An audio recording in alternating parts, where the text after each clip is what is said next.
This episode is brought to you by Netflix. 3 couples, 4 vacations, a lot to unpack. Watch The 4 Seasons, a new series starring comedy favorites Tina Fey, Steve Carell, Will Forte, Coleman Domingo, and more in a hilarious and heartfelt love letter to long-term relationships. Based on the original Alan Alda film. Watch The 4 Seasons, May 1st, only on Netflix. ChatGPT Plus is free for college students through May. Here's the thing. You've got a lot to do between now and then. Studying for finals, writing papers, trying to keep your life on track. And ChatGPT can help with all of it. It can quiz you for your econ exam, make a study guide from your French notes, plan out your meals and study breaks. It can get really specific on how you like to learn. It can even help you come up with ways to stop procrastinating. So from now until summer break, take advantage of all the ways ChatGPT can make your life easier. Restrictions apply. Welcome back, True Crime Army. I am your host, Margot, and today's story is out of the Marine Corps. Many of you commented that you want more Marine cases, so here you go. Before I begin, I want to give a little heads up that I encourage all of you to follow me on my social media accounts because I have been posting daily either in my feed or in my stories about basically everything. So instead of taking up time on the podcast, we can cut through the chatter and get on with the show. On Instagram, I am at Military Murder Podcast. On TikTok, I am at Military Margot with a T at the end. And on YouTube, I'm at Mama Margot. So follow me there and you can hear all about all things Margot. All right, let's get into today's case. Join me today as I tell you the story of Valentine Underwood. Now, let's dig in. Military murder is an independent project and is not endorsed by the Department of Defense or any military component. The views expressed are those of the host. The content of this podcast is not meant to be legal or medical advice. Warning, this episode contains graphic details of murder and is not suitable for young listeners. Listener discretion is advised.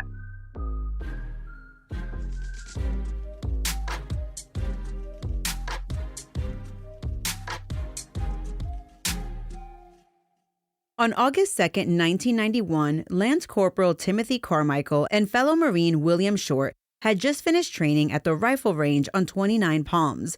Before heading home, they stopped by Timothy's ex-girlfriend's apartment. She lived at 6422 Palo Verde Avenue, which was just outside the massive Marine Corps base in California. Tim's ex-girlfriend was 20-year-old Rosie Ortega. They had recently broken up, but Tim really wanted to mend the relationship, so that's why he went to her apartment. As he stepped through her unlocked front door, he immediately noticed something was wrong.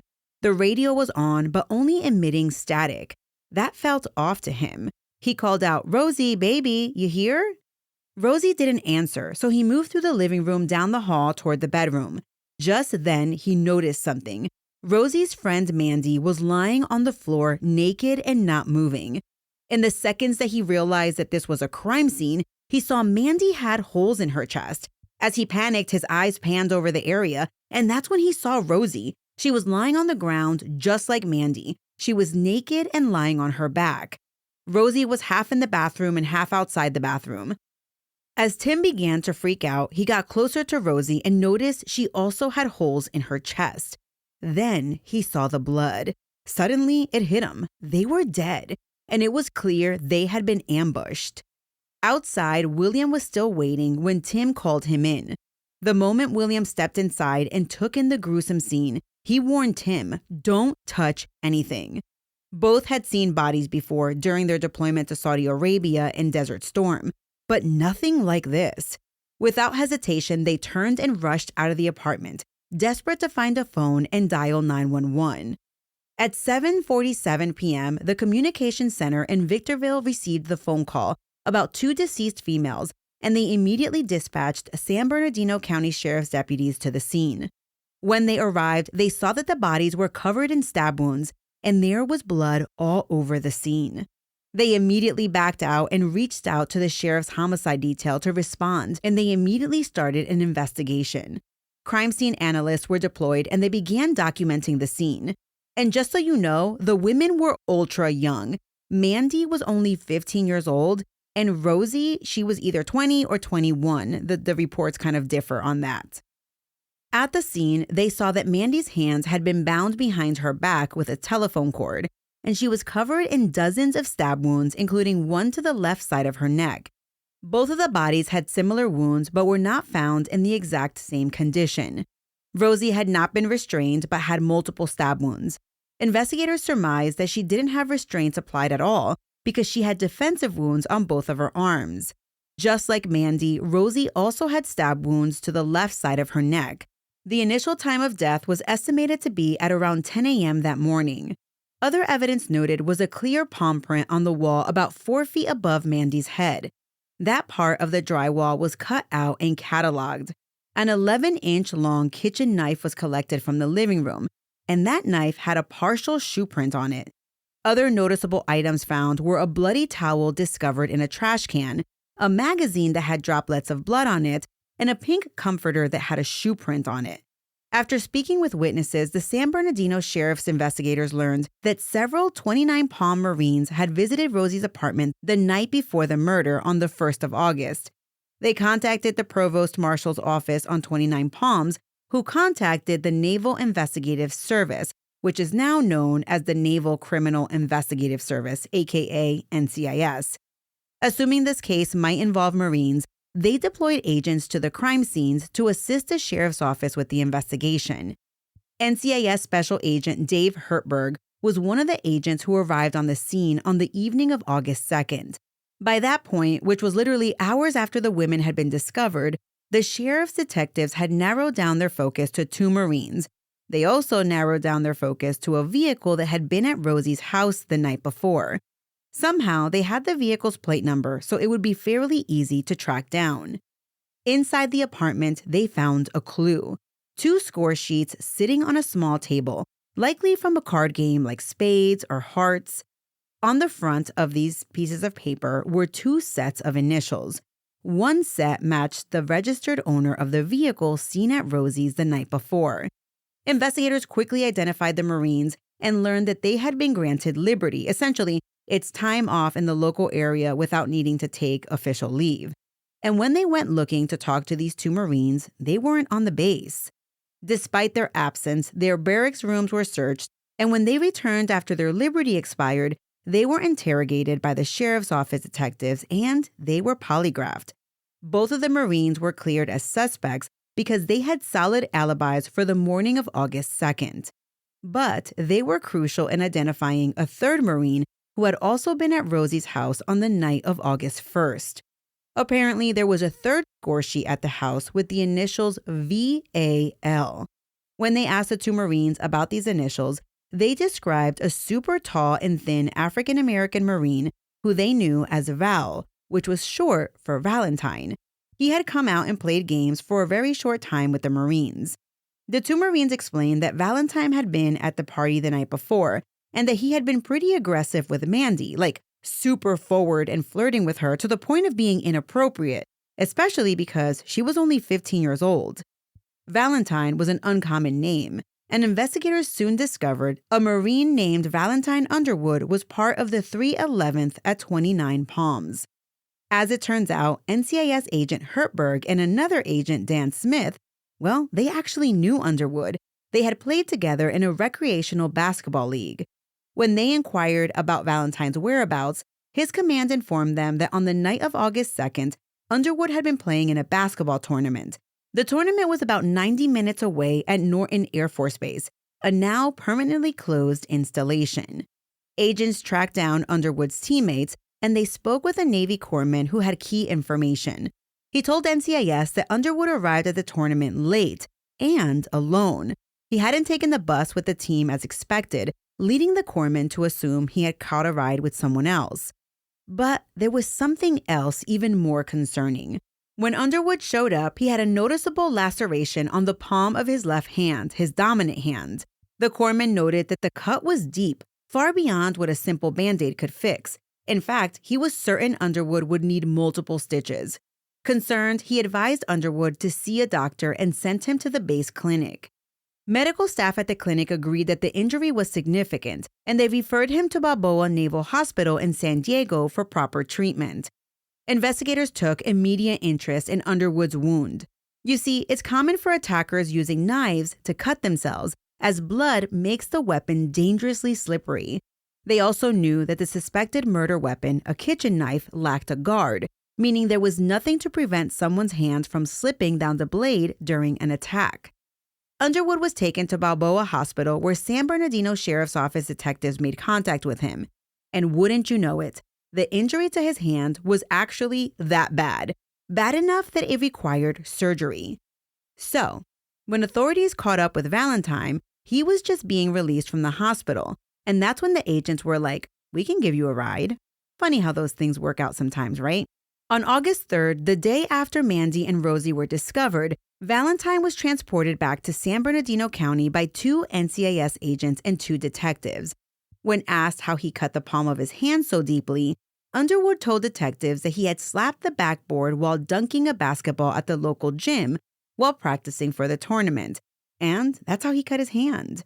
I can only imagine the look of disbelief on the agents' faces. Which, break. Do you have a good poker face? I do not. Everything I feel on the inside, you will see on my face, even if my mouth doesn't say it.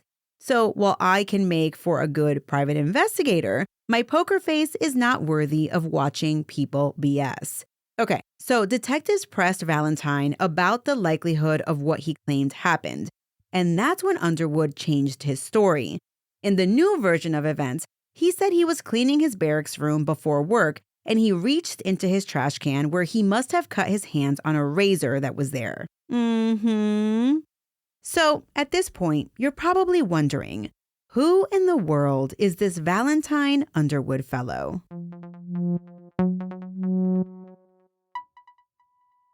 Today's episode is sponsored by Acorns, and April is Financial Literacy Month, an entire month dedicated to taking control of your money. Because honestly, no one really taught me how to manage money growing up. I didn't learn about investing until I was well into adulthood. But what I love about Acorns is that it makes it easy to start saving and investing for your future in just 5 minutes. I know, April is an entire month, but you don't need an entire month to learn. You don't need to be an expert. Acorns recommends a diversified portfolio that matches you and your goals. You can start with just your spare change. And you don't need a lot of time. Setup takes just 5 minutes because I know that your time is precious. And if financial wellness has ever felt out of reach, Acorns makes it simple, giving your money a chance to grow without the overwhelm. Personally, using Acorns gave me the confidence to stop putting it off and just start. And that peace of mind is completely worth it. Sign up now and join over 14 million all-time customers who've already saved and invested over $25 billion with a B dollars with Acorns. Head to acorns.com/militarymama or download the Acorns app to get started today. Paid non-client endorsement. Compensation provides incentive to positively promote Acorns. Tier 1 compensation provided. Investing involves risk. Acorns Advisors, LLC, an SEC registered investment advisor. View important disclosures at acorns.com/militarymama. Ladies, you'll end up shopping for your guy's deodorant, right? So try Degree's Original Cool Rush. You see, last year, Degree changed the formula, and men were mad. One guy even started a petition. So Degree admitted they messed up and brought the Original Cool Rush scent back. It's clean, crisp, and actually smells like someone you want to cuddle. And it's in Walmart, Target, and other stores now for under $4. So toss one in your cart and find out why it's the best-selling men's antiperspirant for the last decade. Degree Cool Rush is back, and it smells like victory. Valentine Underwood was the youngest of 7 children, born to Danielle and Zamina Underwood. When he was 7, his mother left his father and moved the family to Baltimore, Maryland. A standout basketball player at JFK High School, Valentine dreamed of making it in the NBA. At 6 foot 6 inches tall and 240 pounds, Valentine played center and looked up to the basketball greats of his time, especially Patrick Ewing. Ewing, who played for Georgetown and later in the NBA, famously wore the number 33 jersey. Valentine admired him so much that he chose to wear the same number whenever he stepped on the court. And Valentine must have not been half bad, because after graduating from high school in 1981, he received a scholarship to play basketball at a Division II school, Lubbock Christian University in Lubbock, Texas. While he was there, he gained a name for himself. Not as a great basketball player, though, but as a douchebag who sexually and physically assaulted multiple women. After several complaints, he was moved from the school for a semester in 1985. During his suspension, he attended Texas Tech and he joined the ROTC program. But once his suspension was removed or lifted, he returned to LCU. And the guy sucked at school. I'm not sure how he did it, but they allowed him to graduate with a psychology degree with a 1.95 grade point average. Needless to say, the school was probably just excited that he was gone, as he had amassed a reputation as a bully who got a kick out of intimidating not only fellow students, but also the faculty. Not surprisingly, his poor attitude and bad reputation crushed Underwood's dreams at being recruited by the NBA. So, with that, he moved back to Maryland, where he worked in a care facility for developmentally delayed people. Which, how in the world did this guy land that type of job? I have no idea. You might not be surprised to learn that in July of 1987, Valentine was arrested in Montgomery County for rape. However, he was never tried for the case because the woman basically disappeared, and the DA's office didn't have a case without the victim. And it turned out that Underwood was a serial rapist. A year after the 1987 rape, Underwood was arrested in upstate New York for rape, but those charges were eventually dismissed due to a lack of evidence. After being left off the hook once again, Underwood moved back to Maryland, where he worked for a year as a civil inspection engineer until he was fired. It appeared that Underwood was at the end of the rope. Where would he go next? Well, with 5 out of his 6 siblings serving in the military, Valentine decided at the age of 29 to give that the good old college try, and he joined the Marine Corps. There's no word on whether the recruiter just overlooked his 2 prior arrests or whether the fact that he was never brought to trial allowed him to enlist, but voila, he now wore a uniform, and with that, he appeared trustworthy. Valentine was assigned to the 3rd Battalion, 11th Marines at Camp Pendleton as his first assignment. Not long after his arrival, the unit rolled out in August of 1990 to Southwest Asia to participate in Operations Desert Shield and Desert Storm, and that was through March of 1991. A few months after returning from their deployment, the Marines were back at Twentynine Palms and back to their usual weekend antics, which normally centered around the enlisted club and some of the local taverns around town, of course with some pre-gaming before they hit the bars. Underwood played league basketball, where he wore the number 33. He was even known to write it on the shirts he wore for games if they didn't have a number already on them. Well, Underwood loved trouble. In June of 1991, Underwood was hanging out with a couple of local girls, one by the name of Tammy Watson. They had been partying at an apartment off base when Tammy asked Underwood to help her surprise a guy that she really liked who lived on base. So they went to the barracks on Twentynine Palms, and Underwood went in to see if the guy was there to surprise him with the girl. When Underwood returned to the car where Tammy was waiting, he told her that the guy that she really liked was in bed with another girl, and he assured her that he would drive her home. But instead of heading back to her place, he said he wanted to stop and pick up some booze. Tammy soon realized something was wrong. Underwood drove her out into the desert on Utah Trail and pulled over. Fear began to creep in. He had no intention of taking her home first. With a 4-year-old son waiting for her at home, Tammy begged him to turn around, pleading that she needed to get home to her little boy. Valentine responded, "Don't worry, I'll give you babysitting money." Then he pinned her arms down and raped her in the car. When Tammy screamed and tried to fight back, Underwood told her that he would kill her if she tried that again. While she continued to fight, she did stop screaming because she didn't want to die. When he was done, he got back in the driver's seat and Tammy was crying. And when Valentine looked at her, he told her to shut up. Tammy just wanted to get home.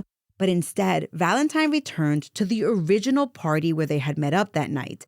There, Tammy curled up on the couch, crying hysterically. At that point, another Marine took Underwood to the side and was like, "Hey, what's wrong with Tammy?" And Underwood had the audacity to tell the guy that Tammy was upset because she found out that the guy she liked was sleeping with someone else. At that point, while this was happening, Tammy mustered up the courage to look up and tell the Marine that his friend, aka Underwood, had just raped her. She said, quote, "Your friend just raped me. How do you like that?" End quote. At which point, Underwood just looked at the other Marine, shrugged it off, and told his buddy that she was crazy. Tammy ran from the party in bare feet because she had lost her shoes sometime during the events that had transpired. At that point, she got to a payphone and dialed 911. After she hung up with them, she called a friend to come get her. The friend said that she was going to be right there, but before her friend could arrive, Underwood and the other Marine pulled up. Underwood then jumped out and took the phone from Tammy. He then himself dialed 911 and told the dispatcher, quote, "Ignore the girl that just called you. It's my girlfriend and she's flipping out," end quote. He then told Tammy that if she called the cops again, he was really going to kill her. With that, Underwood left, and Tammy's friend Melissa finally pulled up and took her immediately to the emergency room, where she was interviewed and received a sex assault examination. The doctor who performed the exam stated that she had abrasions that were consistent with either forced or rough sex. They treated her for STIs, and she was discharged. A few hours later, Underwood was picked up by local police and questioned. Of course, he claimed that it was consensual and that she only claimed it was rape afterwards because she was mad. After a couple of weeks of the rape investigation going nowhere, Tammy finally mustered up the courage to call the one person that she hoped could help: her father. Tammy's father was a sergeant major in the Marine Corps. And for those of you who don't know, a sergeant major is the highest ranking enlisted rank in the Marines. Tammy hadn't initially reported the assault to her dad because she thought that she could handle it and she didn't want her father to get involved and possibly get in trouble for taking action. But once Tammy told her dad, he told her that he would assure that Underwood's leadership was made aware of the allegation. He assured her that with an allegation like that one, Underwood would surely be restricted to base. But it's the Marine Corps. It's the 90s. And while Underwood didn't appear to be restricted to anything, since 2 months later, he was at an Air Force base playing basketball. But that was just a little background on Underwood before Rosie and Mandy were murdered.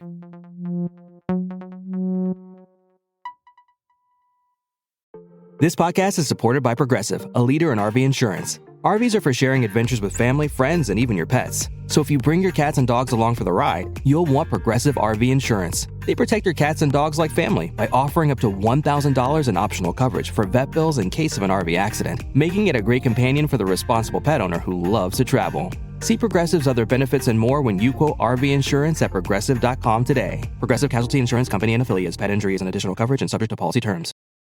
After the crime scene at Rosie's apartment was secured, photographed, and evidence cataloged, Mandy and Rosie's bodies were taken to the morgue where autopsies documented the horrific damage that each of them had sustained. Mandy had wounds all over her upper body.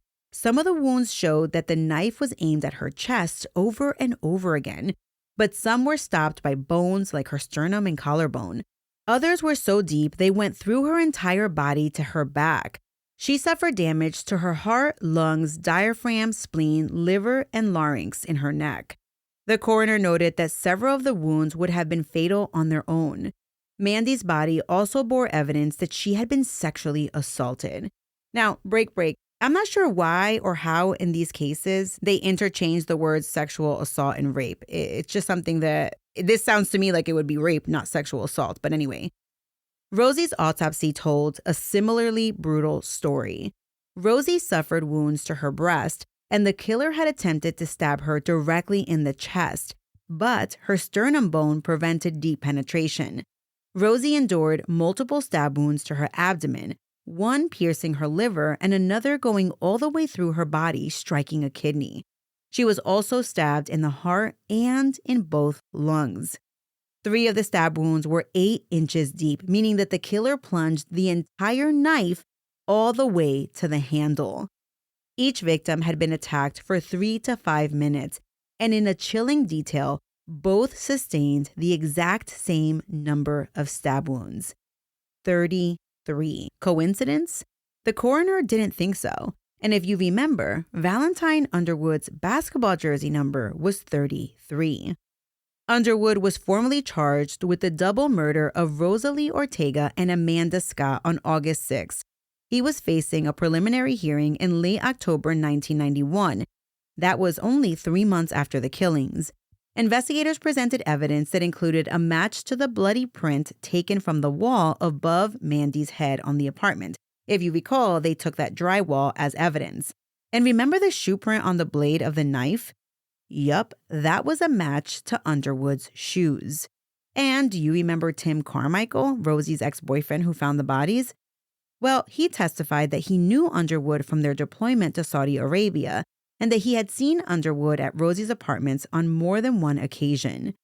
Rosie's neighbor testified that they had heard a loud crash coming from Rosie's place at approximately 10 a.m. on August 2nd, and that time coincided with the approximate time of death for both Rosie and Mandy. San Bernardino homicide detective Norm Parent had been on scene at Rosie's for more than 12 hours after the bodies were discovered. He testified to the brutality of the stabbings in that some of them were so deep that he could literally see inside the chest cavity of the victim. One of Underwood's basketball teammates, a Marine named Perry Osby, he testified that Underwood was supposed to meet him and the coach on August 2nd at 8 a.m. They were meeting to leave to Norton to drive together to that tournament that I told you about. But Underwood was a no-show. The next time Osby saw Underwood was at approximately 2 p.m. at the basketball game, and that's when he noticed Underwood had a huge cut on his hand. During the preliminary hearing, Underwood was represented by a public defender named Mark Sullivan. Following the hearing in Morongo Basin Municipal Court, Mr. Sullivan motioned for recusal of San Bernardino County DA's office prosecutor, Linda Root, and he basically wanted her to recuse herself due to a conflict of interest. According to Mr. Sullivan in an interview with the Desert Trail on December 12, 1991, Mr. Sullivan said that he planned to call Mrs. Root, the ADA, as a witness if they ended up going to trial. He went on to accuse her of disturbing evidence at the crime scene when she had detectives take a blood-stained comforter in as evidence.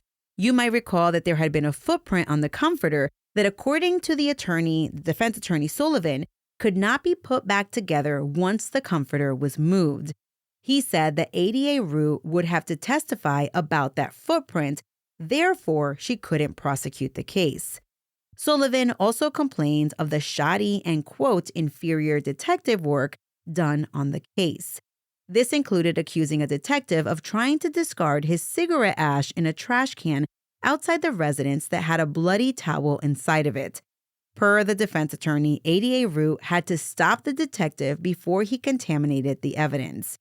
Continuing, Sullivan stated, quote, "These and other observations of Mrs. Root make her testimony very critical to the defense's case. Of course, the credibility of the detectives is also an issue due to the discrepancies with regard to how long Mrs. Root was there and exactly what she did regarding the investigation," end quote. Well, the defense must have made a persuasive argument because ADA Root was removed from the case, and the case was then moved to North Desert District Superior Court in Barstow, with the next pretrial hearing set for December 27, 1991.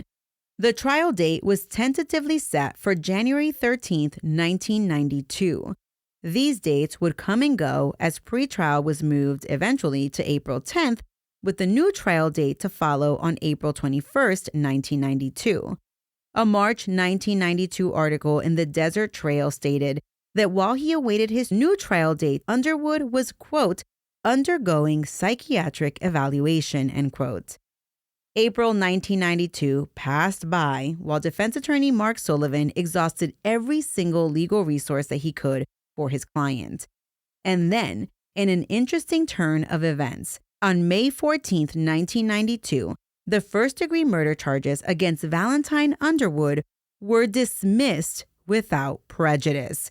That's right, the charges were dismissed, primarily because the defense was requesting a speedy trial.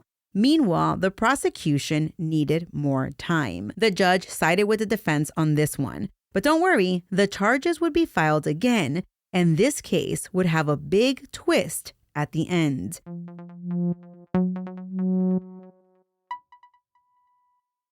So good, so good, so good.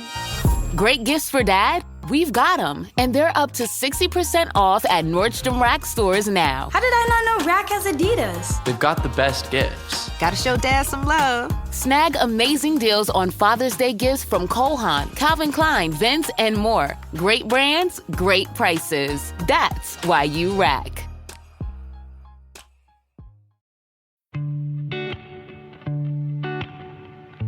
My name is Lily, and I've had hidradenitis suppurativa, HS, for years. I finally found some relief since taking Cosentyx. Relief means I can show up more. Cosentyx secukinumab is prescribed for adults with moderate to severe hidradenitis suppurativa, HS. Don't use if you're allergic to Cosentyx. Before starting, get checked for tuberculosis. An increased risk of infections and lowered ability to fight them may occur, like tuberculosis or other serious bacterial, fungal, or viral infections. Some are fatal. Tell your doctor if you have an infection or symptoms like fevers, sweats, chills, muscle aches, or cough, had a vaccine or plan to, or if inflammatory bowel disease symptoms develop or worsen. Serious allergic reactions and severe eczema-like skin reactions may occur. Learn more at 1-844-COSENTYX or Cosentyx.com. Ask your dermatologist about Cosentyx. Underwood was rearraigned on first-degree murder charges in Morongo Basin Municipal Court, which was where the original preliminary trial was held. This time, a preliminary hearing was waived by the defense, and Mark Sullivan promised that his client would be ready to appear in Superior Court on May 22nd. Sullivan told the Desert Trail, quote, "My strategy is the same. The prosecution has delayed it long enough. We're ready to get this case to trial," end quote. He also spoke about wanting to get his client a speedy trial and why he insisted it be moved back to Joshua Tree, stating, quote, "This is where it happened, and the witnesses are from around here. Mr. Underwood should have a jury of his peers," end quote. Which is crazy to me because it has literally been the defense filing most of the continuances and delaying the trial and requesting it be changed, you know? But would you be surprised if I told you that May 22nd, 1992 came and went and there was still no trial? Well, finally, in 1993, something happened, but it wasn't a trial.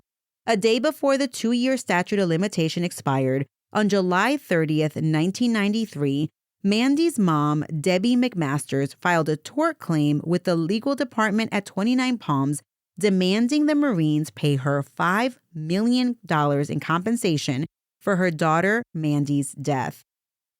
94 came and went with no word on the tort claim and no trial for Underwood. In 1995, Debbie McMasters, Mandy's mom, took her anger to the press, stating, quote, "They, Marines, haven't said one word to me. No condolences, no sympathy, no nothing. I'm hurt and I'm angry," end quote. After Debbie made this statement, Captain Philip Thompson, a Marine spokesperson, issued a press release stating that the Marines did feel really bad for Miss McMasters, but that without a conviction, they were not able to apologize. Quote, "This is still a country where you're innocent until proven guilty," end quote. No trial was scheduled for 1995, but there was movement in the tort claim, but not what Debbie needed to hear. Military lawyers rejected her claim because at the time, Underwood was on liberty and was not acting within his official duties as a Marine. With the Marines' denial of her claim, it opened the door for Debbie to sue the government in federal court, but she was unable to find an attorney to take her case. So Debbie decided to do it on her own with help from a woman named Deanne Stillman, an author who was researching the murders for a story to be published in LA Magazine. Deanne filed on Debbie's behalf at the federal courthouse in LA, while Debbie served notice to Twentynine Palms that she had filed the suit. However, they were also required to notify the U.S. Attorney's Office, which they had not done. Debbie wrote a handwritten note to the judge asking for an extension until they could figure out who needed to be notified, and that request was granted. In April of 1996, Debbie moved to the Chicago area to live with her boyfriend and to be closer to her other daughter. She was still pursuing her civil case against the military and discovered through a county clerk a partial list of who needed to be served. The list was pretty impressive. She served Janet Reno, the Attorney General, the Commandant of the Marine Corps, and even the Department of the Navy, since the Marines fall under the Navy. Lastly, and not because the clerk advised it, just because she felt it a good measure, Debbie sent a notice to President Clinton and even the Secretary of Defense. Missing still was the U.S. Attorney's Office, and we're going to circle back to Debbie's lawsuit again in a minute. Meanwhile, Deanne Stillman's article about the murders was published in LA Magazine. The community of 29 Palms read that article, and they were less than impressed with her work because of the negative way that she wrote about the people who lived there. She left readers with the impression that it was full of crime, writing that 29 Palms was, quote, a way station for late 20th century blackguards and exiles, refugees, and parolees. High school dropouts between minimum wage jobs, prospectors who subscribed to Lost Treasure magazine, all-night blackjack players, bikers, hikers, people who talk in tongues, retirees, asthmatics, methamphetamine chefs, welfare mothers, runaway kids, people stranded here because their driver's license have been revoked after one too many DWI busts, people running away from other people, and people whose intense worship of personal rights is fueled by a variety of nightly specials at the local bar. As the old saying goes, the rich get richer and the poor get drunk. Wow, this lady sounds completely unhinged. And that's coming from me, a woman who has a military true crime podcast. I mean, there are a few bad apples, but we ain't all that bad. This lady, Miss Stillman, took a cheap shot at the Marines stationed at 29 Palms, calling them heavily armed, devoted to the defense of personal rights, and that the Marines were preying on children and that they would be in gangs like Crips and Bloods if they weren't already in the Marine Corps. Oof, that is harsh. A city council member said that it was, quote, a cheap shot, and lauded the young Marines who volunteered around town supporting in things like Little League. But Stillman's article cut deep into the town, and it caused a rift between the military and civilian community who called it home. People be crazy, right? A month after the article was published in May of 1996, nearly 5 years after the double murders, everyone thought it was finally time for Valentine Underwood's murder trial to begin. But by this time, he had a new defense attorney, John Hardy. From the time that Mr. Hardy took Underwood's case, he started filing motion after motion protesting everything related to the case. He contested the DNA results that matched Underwood's blood to that found at the scene. He even protested the jury composition and the search warrant validity. One more painful year of waiting would go by before Underwood's trial finally began for real this time on October 14th, 1997, 6 whole years after Rosie and Mandy had been brutally murdered. Oh, and by the way, the trial had been moved yet again. The trial took place in Victorville, which is a little over an hour and a half from 29 Palms. This was now the case's 6th court and 6th judge since the murders. In the years since his arrest, Underwood was considered AWOL by the Marine Corps, so he wasn't allowed to wear his dress blues uniform to court. No one in his circle of friends, if he had any left, or family, sent him a suit to wear to court. Valentine Underwood appeared in prison orange and in ankle chains. They allowed his hands to be free, but there was a significant security presence in the courtroom in case there was any funny business. At trial, the prosecution began their presentation stating that Mandy and Rosie were killed because they refused to have sex with Underwood. Over the course of the trial, they presented physical evidence that included DNA found inside of both of the victims and on the bloody towel in the garbage can that belonged to Underwood. They also presented evidence of his bloody handprint, fingerprints, and shoe prints, all found at the crime scene. The cut on his hand the day of the murders and his penchant for the number 33, which is how many times each of the victims were stabbed. This was all presented at trial. Defense attorney Mr. Hardy hedged his bets on putting none other than Underwood himself on the stand to testify in his own defense. Now, this guy sat there in his orange jumpsuit and told the judge that he had consensual sex with both of the victims the night before they were killed, and that he was the one that discovered their bodies after they were already dead. That's why his fingerprints were everywhere, and he said he didn't report the murders because he didn't want everyone to blame him. Underwood testified that that's how Marines spent their free time in 29 Palms. He said, quote, drinking, clubbing, having sex, that was the normal, end quote. Yeah, I know, but you're a rapist, okay? You're a rapist. The jury didn't buy it. Valentine Underwood was found guilty of 2 counts of first-degree murder on December 19th, 1997. However, sentencing wouldn't take place until March 6, 1998. Debbie McMaster would not attend the sentencing as she had flown back to Chicago by that point. Rosie's mom, Juanita, however, came to the sentencing hearing with Rosie's daughter. Rosie's daughter was now 9 years old.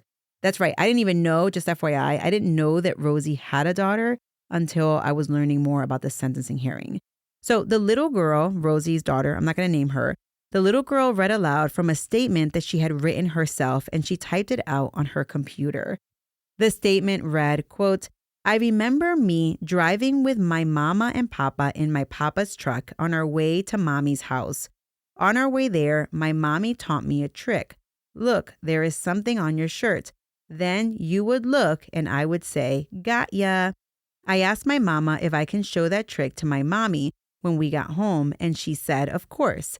When we got there, we saw people crowded around my mom's house.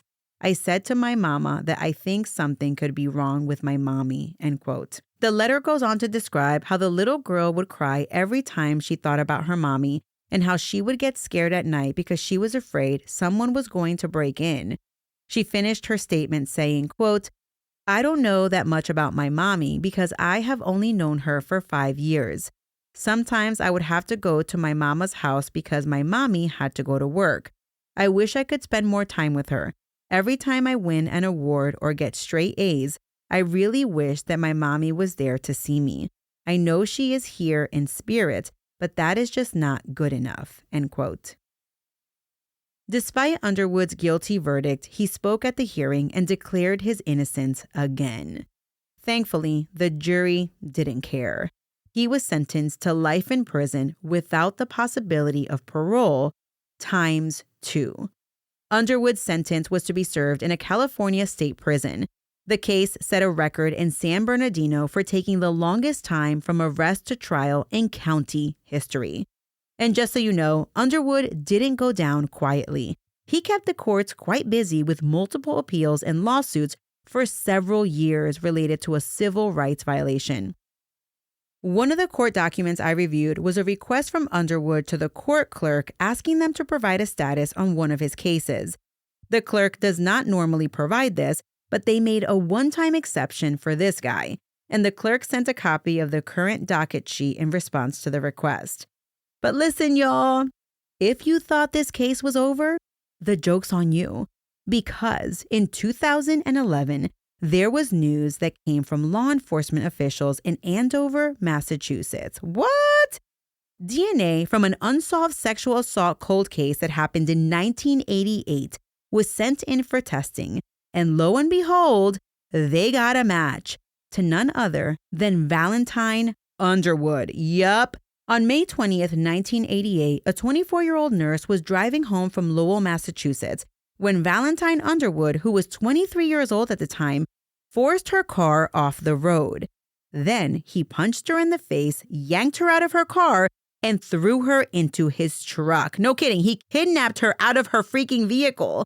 He then drove across the border to New Hampshire, driving around for hours, stopping multiple times to sexually assault this poor woman at knife point.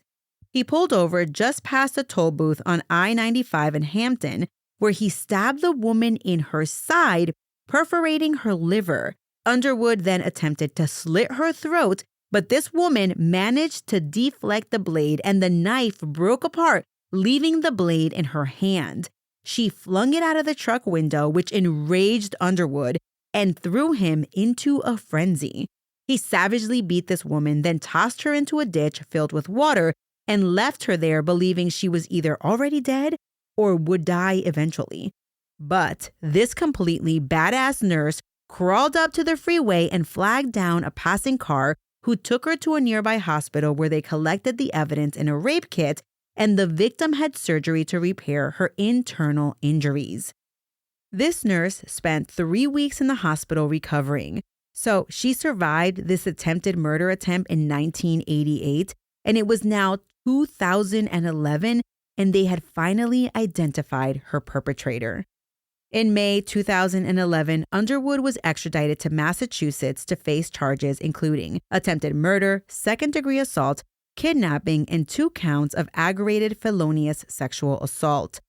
On May 20th, exactly 23 years after he attacked this unidentified nurse, he was ordered held without bail by a Salem, Massachusetts Superior Court. The investigation revealed that Underwood had been working construction in the area at the time of the abduction. He was also driving a red pickup truck with lettering on the side, matching the description given by the victim of the vehicle her attacker had forced her into. And listen, this Underwood character cannot stay out of trouble. While he was waiting to be tried in Massachusetts, Underwood was involved in somewhat of a violent altercation while he was held in Middleton jail. So during the incident, this guy strapped a mattress to his back and he taped pieces of a broken mirror to his hands. Which, first of all, how do inmates get access to an actual mirror? Like, shouldn't they have these like little tiny like baby mirrors that are like plastic? You can hardly even see yourself. But anyway, as a result of this incident, I guess he was like trying to tell the guards, like, come at me, I guess. But as a result of this, he was moved to the Massachusetts Correctional Institute, which is a maximum security prison. So remember, his initial trial where he's serving his 2 life sentences is in California, but now they've extradited him to Massachusetts. So now he's sitting at a max security prison in Massachusetts. It would be 3 years before Underwood would face a jury and the victim that he left for dead in court. At that Massachusetts trial, Underwood entered a not guilty plea and decided to represent himself with the defense attorney as a standby counsel. They allowed Underwood to have his hands unshackled during the trial, but his legs were always bound with cuffs and chains. But of course, to avoid influencing the jury, his legs were kept from their view, and they were not made aware of the double life sentences for murder that he was currently serving in California. On May 19, 2014, the day before the 26th anniversary of one of his earliest crimes, a jury announced their verdict: guilty of kidnapping and aggravated rape. I guess they acquitted him of attempted murder, which makes no sense to me, but whatever. The nurse, which was the victim, now 50 years old, she provided a victim impact statement. She said, quote, "Valentine Underwood, you tried to kill me in many ways, but you didn't, and you're being held accountable," end quote. She bravely looked directly at Underwood as she spoke before he was sentenced. The judge told the victim that her never quit attitude saved her life in 1988, and that what she experienced was every woman's nightmare. The judge sentenced Underwood to 30 to 40 years for the rape to be served in a state prison and 9 to 10 years for kidnapping. Of course, the sentence was more symbolic than anything because Underwood was returned to California to finish serving his 2 life sentences, which means he'll never actually serve time in Massachusetts, but it's still good to know that justice is served and that this horrible excuse for a human will remain incarcerated until he takes his last breath. After the verdict, the victim hugged prosecuting attorney Kate McDowell, telling her, quote, "This brought some closure to one part of my life," end quote. The district attorney, Jonathan Blodgett, said in a statement, quote, "This woman courageously fought for her life 26 years ago, and she just as courageously testified in this trial. I hope that this verdict and sentence provides her with the justice that was so long delayed," end quote. Underwood insisted that he was innocent and announced that he would be appealing the verdict, which he did in 2020. He cited that he was denied an impartial jury. During the voir dire of juror number 75, the juror disclosed that he had been the victim of a sexual assault as a child. Underwood tried to boot the juror, claiming that he could not be a fair and impartial juror, but apparently the judge did not agree and allowed the juror to sit. Further, Underwood tried to challenge the authenticity of the pictures and testimony during the trial about what he looked like and what vehicle he drove in 1988. The court turned down his appeal and affirmed the 2014 verdict. Again, Underwood appealed in 2024, and this time he demanded a new trial. He claimed that he was denied access to a law library because, remember, he was representing himself. However, he was allowed access twice a week, and they even brought him books that weren't in the prison library. And he also had access to a laptop equipped with a flash drive so that he could share materials with his standby counsel. He also claimed that he was denied his anti-inflammatory medication that caused him to go into withdrawals and caused insomnia and therefore hindered his ability to defend himself. Bruh, welcome to life as an attorney. The insomnia is real. I can only imagine it's worse when you represent yourself, but again, you're an idiot. Sorry, not sorry. Well, Underwood never asked for a continuance and told the judge during the trial that he was, quote, jumpy, hadn't slept, and stated that he was, quote, just letting the court know so the court don't think I'm under the influence of something like that, end quote. The appeal went on, but in the end, just in January of 2025, Underwood's appeal was denied and no new trial was ordered. Valentine Underwood is now in his 60s and currently serving out his life without parole sentence at the California Healthcare Facility, or CHCF, in Stockton. According to the California Department of Corrections and Rehabilitation website, CHCF, quote, provides medical care and mental health treatment to incarcerated people who have the most severe and long-term needs. The 1.4 million square foot facility is certified to provide intermediate level care and to complement less acute treatment provided in other prisons operated by the California Department of Corrections and Rehabilitation, end quote. So let's talk about the victims. 15-year-old Amanda Scott was just 2 days away from celebrating her 16th birthday when her life was brutally cut short. Her mom, Debbie, had saved up her tip money and saved enough to buy Mandy a blue 1980 Camaro to give to her daughter on her 16th birthday. Mandy and her mom moved to Twentynine Palms when Mandy was only 5 years old, when Debbie worked at different bars around town, and she even worked at the enlisted club on base for a short period of time. In elementary school, Mandy and a group of her friends dubbed themselves the Lunchbox Gang, or LBG. These girls would stay friends throughout middle school and even into high school. Mandy was remembered by her friends in the LBG as being friendly and, quote, honest and straight up, end quote. Mandy loved to write poems and listen to music. Her sister, Crescinda, remembered her as hilariously funny and always trying to make people laugh. Crescinda also said that Mandy loved her friends and didn't have a single enemy in her life. At her memorial, Mandy's friends read a poem that she had written and played some of her favorite songs. 20-year-old Rosita Rosie Ortega was originally from the Philippines.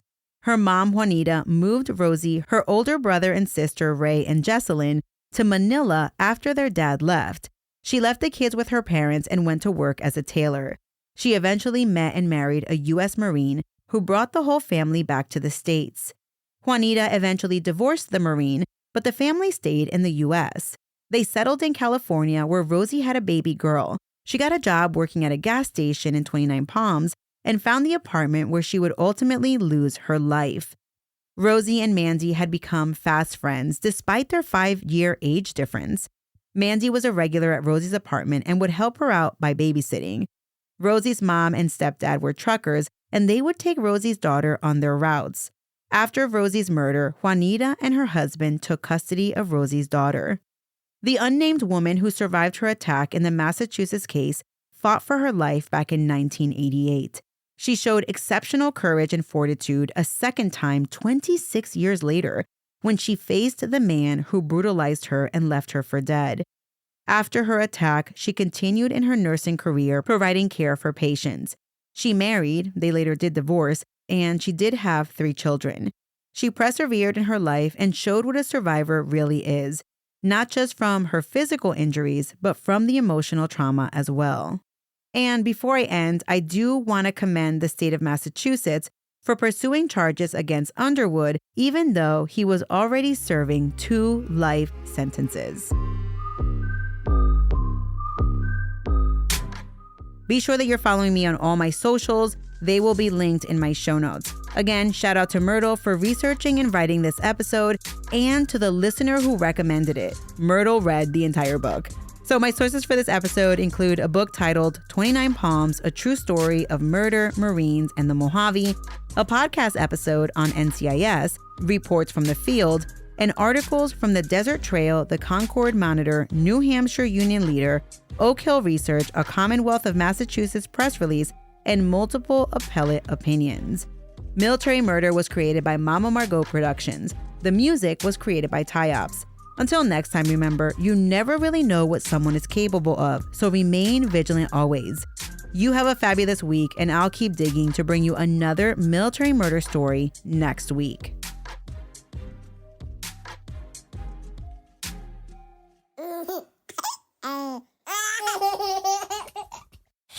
Mama's working on her podcast. I don't want to.